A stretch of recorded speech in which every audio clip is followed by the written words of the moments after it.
Our first question, Jim, was sent in on Twitter using the hashtag CornyDriveThru from Ethan Smith. In YouTube clips, it seems rare that Bobby and Dennis color coordinated their ring gear, whereas Stan and Bobby did regularly. Was this because of advancements in TV presentation as time went on, or something else? It was advancements in the Midnight Express's disposable income and or wardrobe functioning. When the whole year pretty much that we were in Mid-South, Bobby and Dennis wore the same things that they'd been wearing with other people. They were individuals.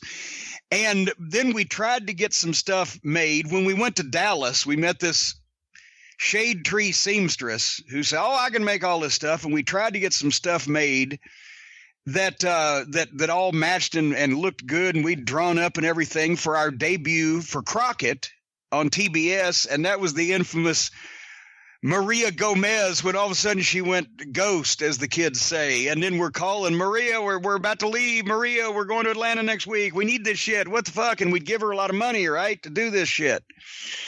And then finally Dennis took it upon himself, and his exact words were, because she would actually, I think it was either her or possibly a family member, pick up the phone when you called, and like either no speak English or Maria no hear or whatever.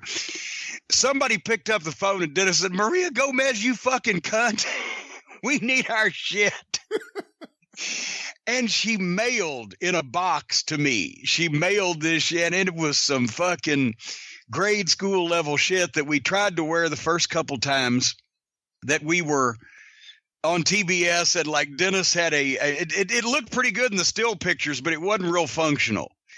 And some of the spandex sleeves and everything, like the Fargos, that worked for a while, but we had some other stuff. It was Velcro. So that year, 86, we had some stuff and we got a few other things. But then around about the time that Dennis left and Stan came in, we were making some more money. Everybody was sprucing up a little bit. I mean, we'd never been like Flair. Flair would spend $7,000 on the best of those robes. The cheap ones were $3,000 from Miss Olivia Walker, Wrestling 2's wife. But we all had the memory that we had come from Memphis making $400 a week, and $4,000 a week probably wasn't going to last forever. And I bought cars that didn't cost $7,000.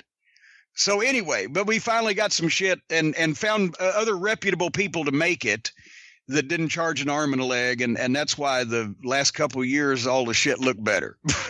No, but with the color, though, I mean, you guys could have at least, I say you guys, I'm blaming you, but Dennis and Bobby could have at least worn the same color. They did sometimes, but then often Dennis would wear his green and Bobby would wear something else. Well, because once again, they didn't have unlimited amount of trunks and were working fucking 9 shows a week. And sometimes the laundry didn't get coordinated. What do we got that don't stink? Here we go. That type of thing. All right. Well, I think that answered that question. Our next question, Jim, also. And that's, once again, I know that and I liked the fancy stuff that we got the last couple of years, but at the same time, the regional tag teams, because Dennis had some nice robes, Bobby had a couple of things, none of them all matched. But it was sort of, in those days in the territories, it was not yet what people have come to expect and what you were seeing in the WWF. I mean, because Bobby had all those goddamn custom-made jumpsuits and sparkly jackets and all that shit. And I would get something made for the big shows because I was that way. But I didn't want to wear that shit that cost a lot of fucking money in goddamn, Lincolnton, North Carolina, getting bumped around by the fucking New Breed or whatever. So I just wore them on the big shows. But it wasn't expected at that point. A lot of guys actually – remember, most guys still didn't get music. Right? Just of the main events. So,